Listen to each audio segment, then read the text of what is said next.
ಚಂದ್ರಘಂಟಾ ದೇವಿ ಷೋಡಶ ಮಹಾಲಕ್ಷ್ಮಿ ದೇವರಲ್ಲಿ ಮೂರನೆಯ ರೂಪವಾಗಿ ಪೂಜಿಸಲ್ಪಡುವರು. ದೇವಿಯ ಈ ರೂಪದಲ್ಲಿ ಚಂದ್ರವನ್ನು ಧರಿಸುವುದರಿಂದ ಚಂದ್ರಘಂಟಾ ಎಂದು ಹೆಸರು ಪಡೆದಿದ್ದಾರೆ. ಅವರು ತಮಗೆ ಭಕ್ತಿಯಿಂದ ಪೂಜಿಸುವ ಭಕ್ತರ ಎಲ್ಲಾ ಸಮಸ್ಯೆಗಳನ್ನು ನಿವಾರಿಸುತ್ತಾರೆ, ಶಾಂತಿ ಸಮೃದ್ಧಿಯನ್ನು ಒದಗಿಸುತ್ತಾರೆ. ಚಂದ್ರಘಂಟಾ ದೇವಿ ಕನ್ಯೆಯ ರೂಪದಲ್ಲಿ ಪೀಠಾರೋಹಣ ಮಾಡಿದ ನಂತರ ಮಹಿಷಾಸುರನ ವಧೆ ಮಾಡಲು ನಿರ್ಧಾರ ಮಾಡಿದರು. ಈ ಅವತಾರದಲ್ಲಿ ದೇವಿಯು ಯುದ್ಧದ ಸ್ವರೂಪವನ್ನು ತಾಳಿದ್ದು ಭಯಾನಕ ರೂಪವನ್ನು ತಾಳಿ ಪಾಪಿಗಳ ವಿರುದ್ಧ ಹೋರಾಟ ಮಾಡುತ್ತಾಳೆ. ಚಂದ್ರಘಂಟಾ ಎನ್ನುವುದು ದೇವಿಯ ಶಕ್ತಿ ರೂಪವಿದ್ದು ಶಾಂತಿ, ಧೈರ್ಯ ಮತ್ತು ಶಕ್ತಿಯನ್ನು ಇರುತ್ತದೆ. ಈ ರೂಪದಲ್ಲಿ ದೇವಿಯ ತಲೆಯ ಮೇಲೆ ಅರ್ಧಚಂದ್ರನ ಆಭರಣವಿರುತ್ತದೆ. ಅಸ್ತ್ರಧಾರಣ ಮಾಡಿಕೊಂಡು ಈ ರೂಪದಲ್ಲಿ ದುಷ್ಟಶಕ್ತಿಗಳನ್ನು ನಿಗ್ರಹಿಸುವುದಕ್ಕೆ ದೇವಿ ಹೆಸರಾಗಿದ್ದಾಳೆ.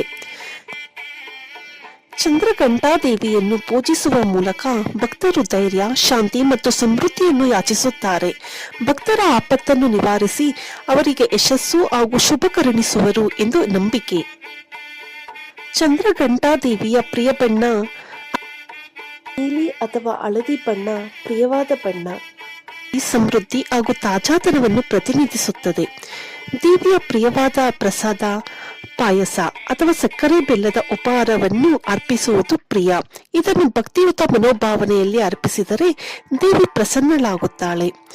ಮಂತ್ರ ಈ ತರ ಇದೆ: ಓಂ ಶ್ರೀಂ ಹ್ರೀಂ ಕ್ಲೀಂ ಚಾಮುಂಡಾಯೈ ವಿಚ್ಚೈ ನಮಃ. ನಿತ್ಯವೂ ಈ ಮಂತ್ರವನ್ನು 108 ಬಾರಿ ಜಪಿಸಿದರೆ ಚಂದ್ರಘಂಟಾ ದೇವಿ ಭಕ್ತರಿಗೆ ಧೈರ್ಯ, ಶಾಂತಿ ಮತ್ತು ಯಶಸ್ಸನ್ನು ಕರುಣಿಸುತ್ತಾಳೆ.